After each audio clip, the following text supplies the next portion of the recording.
Hey, good morning, guys. It is Friday, August the 16th, and I'm here with Patty, a vacay volunteer that we've had the opportunity to spend the last couple of weeks with.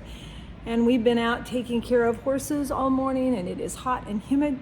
But we're going to have just a brief little conversation here with Patty, and she's going to tell us a little bit about herself and why she chose to come all the way from North Carolina to spend 2 weeks here at Rainbow Meadows. So let's get into it.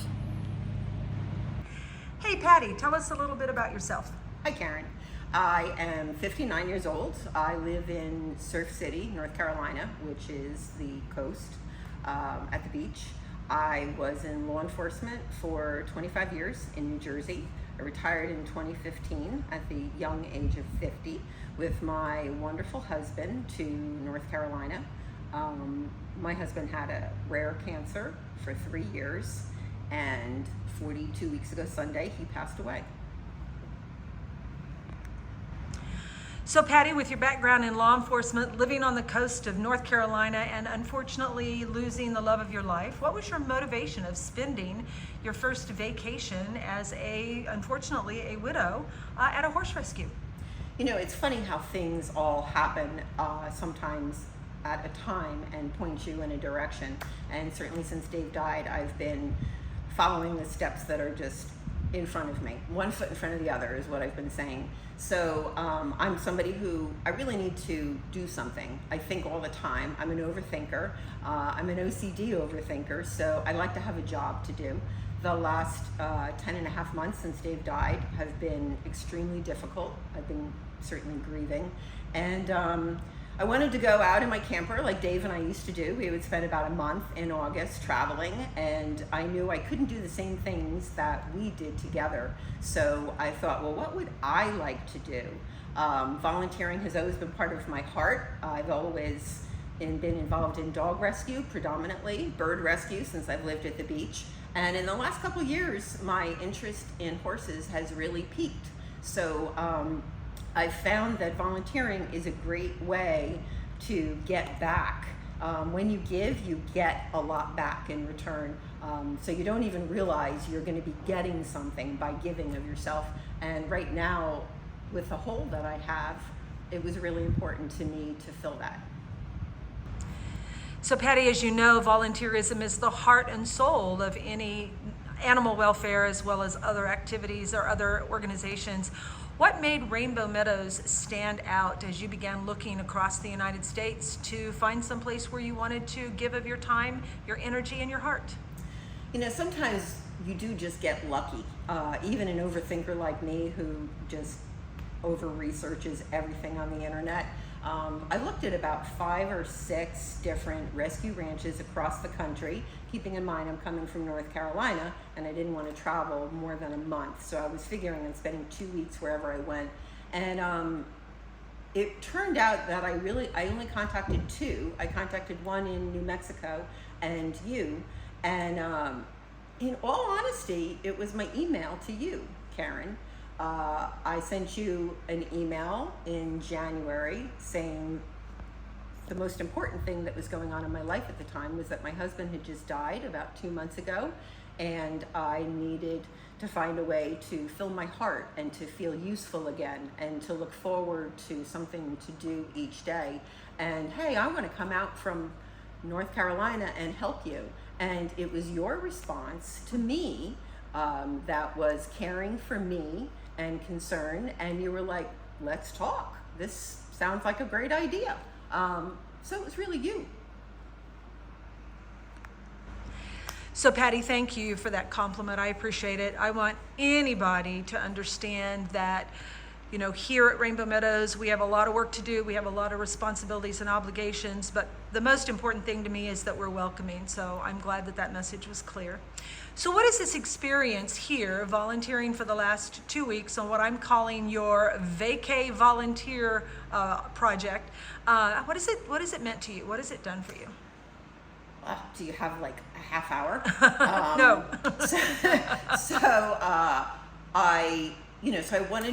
I'm taking riding lessons at home. I go once a week. I've wanted to become a better horsewoman because that goes hand in hand, being a better rider and understanding horses and learning about their behavior, learning about their boo-boos they get out in the field. It all goes together. It's all just one big package. So the things that I have learned about horse care, horsemanship, have been amazing. Like, it's something you could go to school for. It's almost like a crash course in learning about horses. But the thing that I didn't know I was going to get is I was going to look forward to going someplace each morning. And that's something that I haven't had for many, many months. When my husband was alive, even though I was his caregiver, I looked forward to every morning because I look forward to being with him and making our days important since they were finite. But since then, I'm not excited to start the day. I mean, I get up and I do start the day, but I'm not excited to start the day. And this has kind of made me realize that that's possible again, to have that excitement of going someplace. And maybe it's, I don't know if it's about horses, I don't know if it's about people, I don't know if it's about more volunteering or just a combination of everything, but just to know that that for me is a possibility, that was accomplishing a lot. Well, I want you to know that while I'm thrilled that you were excited to get up in the morning, I've been thrilled to know that you were going to be here with your bright smile and your enthusiasm each one of the days that you've been with us. So I thank you for that. Absolutely. Patty, has there been anything in particular that has stood out about your time here? Probably something that was kind of unexpected. So I planned on working with horses and learning more about horses and horses that are in a rescue situation. But I wasn't expecting the people to be so terrific. I don't have a difficult time usually connecting to people and finding conversation with them, but the group of mostly ladies that you have here, all different ages, all different backgrounds, they're exceptional. They're exceptionally welcoming. They're all teachers of their own sort. I've asked the same question, I'm sure, 3 times to the same person, and it's just how I learn. I need repetition. Nobody's gotten frustrated and said, I just told you that yesterday. So I've really enjoyed the people. I mean, it's enough of a reason to come back. Yeah, we're pretty proud of our volunteers and staff here, so I'm glad that you've had the same experience we have.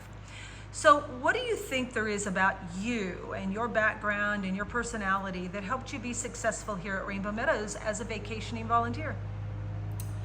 So I was ready to just jump in with both feet, but I was also ready to stand back and watch what I don't know, because you can't jump in when you don't know what you're doing. So I came to my law enforcement background. You know, law enforcement is a paramilitary organization. You know, you have your boss, your sergeant, your lieutenant, your captain, and I do very well with that. I do very well with instruction. I'm a black and white thinker. If you tell me to fill the cup up this much, I fill the cup up this much, not this much. You actually, as an instructor, are, I don't know if that, I'd say that's just your way, but it adapts to my, it works with my learning ability. Your teaching ability works well with my learning ability. So I'm eager to learn. I know that everybody here knows more than I do about horses, but that I'm willing to learn about horses and just follow the rules. So whether it's I'm feeding a horse or I'm cleaning up poop or putting on medicine, it's all important. It's all important. Everybody has a job to do. There's something for everyone. But I think it was just coming in with a I'm ready to work attitude, and I'll do whatever you need me to do. And that has been very evident and greatly appreciated. So Patty, our time is almost up. You are finishing the day here. This is again the 16th of August. You are scheduled to be doing something else tomorrow and then back on Sunday. So it's going to be very sad to see you go. Would you encourage other people to consider doing a vacation volunteer experience like this? I would. I think if they're, if they're doing it for the right reasons. I don't know if, coming here for just one day probably wouldn't be ideal, because there really is too much to learn. There's a routine, there's a flow, there's and I don't think you could pick up on that in just a day. You know, there is something for everybody out there. You know, I wanted to one time go on a vacation where I was a cowgirl for a week. I think I should have been born a cowgirl, but I was born in New Jersey, and that just didn't happen. So I went and I paid $300 a day, and I was a cowgirl. I rode horses all day, and that fit that. It was nothing about volunteering, but that was what I was looking for. So I think for somebody coming here to volunteer, you know, I really think it's something, if you could do it for a week, you know, even if you came for 4 hours a day for a week, I would think that would be enough, that it would be helpful to you, and they would get a lot out of that. So there's a great campground nearby. I don't know if there's hotels or not. I'm a camper, but Lake Milford is gorgeous, absolutely gorgeous, and I think it's a great way. I think it's a great way to spend your time. Well, thank you for your thoughts and reflections, Patty. I truly appreciate it. You've written a book. It's due to be released sometime the end of this year, the 1st of 2025. Can you tell people a little bit about it and how they might access it? I'd love to. I'm not an author by trade, by no means, but I wanted to share my love story with my husband, with the world. And that was the intent of my book, first and foremost, was to be a love story. The name of my book is Something More Than Love, When Your Husband Dies and Takes Half Your Heart with Him. I started a journal 6 weeks before Dave died, and I continued that journal for about 4 months after his death. And when I sat down and started writing, the intent of the book was to share with the world how much I loved him, that kind of love is possible, and I wanted to be able to tell the world how you can live through that, how you can grieve. Of course, I didn't know that I would be able to tell that to the world, but that was hopefully going to be my intent. And the fact that it's 10 and a half months later and I'm here dragging my camper halfway across the country, it shows that it is possible. But the book is going to be hardcover, paperback, and ebook. You'll be able to get it on Amazon, Barnes & Noble, even some local bookstores, any big booksellers. You know, I know a lot of folks go to Amazon first. I'm shooting for December, but I don't want it to be released around the holidays just because the holidays are too busy, so it may get pushed until January. But I would love for you to read it. You know, 2,500 women every day in this country lose their husbands, and the average age a woman becomes a widow is 59. I was actually 58. It was 2 weeks before my 59th birthday. And I don't think people realize that. I think you think in your head that it's going to be little old ladies that lose their husband, but 59-year-old women are vibrant and have a lot of life to live yet, and trying to navigate through that is incredibly difficult. And if my journey can help anybody else, I would be really happy about that. Patty, thank you so much for not only this time here with you, but also for the last 2 weeks of getting to know you. I will speak for myself only. You don't have any obligation, but I feel like we're forever friends. So I thank you very much for that, and also sharing these last little tidbits about your book. I hope that it's successful, and I know you're already planning a return trip back to Rainbow Meadows to volunteer, maybe yes, in a little cooler weather. Yeah, I think so. Thank you again. Thanks, Karen. So Patty, after we finished our interview, you said there was something that really stood out to you that you wanted to bring up. What was that? Yeah, it's no surprise I didn't think of it at the time because my brain is always all over the place. But I had in my head what a rescue would be, and I figured it was just a safe place for horses to get reconditioned, to be rehomed. But I had no idea the amount of care, medical care, each and every horse gets.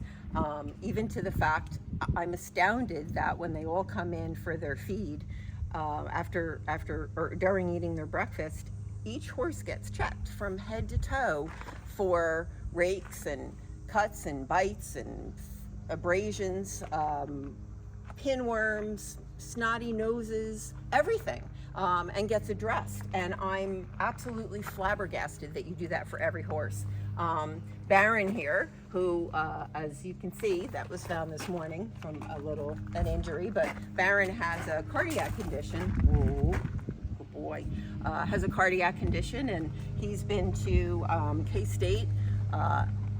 He has an anomaly. His heart runs like 3 times as fast as a horse's heart should run. So, which means his time, he won't live the normal life expectancy of a horse. So the only place other than out of the country that would take on something like this is in Cornell. Cornell University in New York is doing some type of work on this, and he may end up finding his way to Cornell, which I think it costs, I don't know, it's $2,500 or $3,000 to transport him there.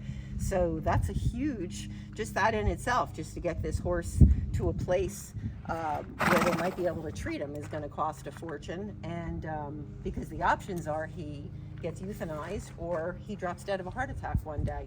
So there's not a whole lot of options for a happy life for this crazy horse, Baron. So I'm amazed. I'm amazed at even the day-to-day minor medical care, the putting swat for flies, the preventative care, looking in their ears, looking in their private parts. It's all new to me, so I feel like I know a whole lot more about a horse anatomy, including the fact, and I'm just going to announce this to the world because I have no I know fear. it's coming. I have no fear anymore of looking foolish. I was examining one of our horses, Brick, and I was looking under his belly for plaques, which are these fly wounds. And I was poking at his belly, and he started stomping and kicking, and I poked again, and he stomped and he kicked, and I was like, wow, this must be a bad wound. I better let Karen know about this. And I took a picture of it and I sent it to her, and I'm like, I just wanted to let you know, you better look at it. And she said, that's his belly button, and probably if somebody poked you in the belly button, you'd kick and stomp too. So the next day when I checked my 7 horses, I checked them all, and she was right. They all have belly buttons. So on that note, I will let you know that I'm just human, and I'm just learning, and I'm full of flaws, but I do love these animals dearly. Perfect. And what a great way to end. Thank you, ma'am.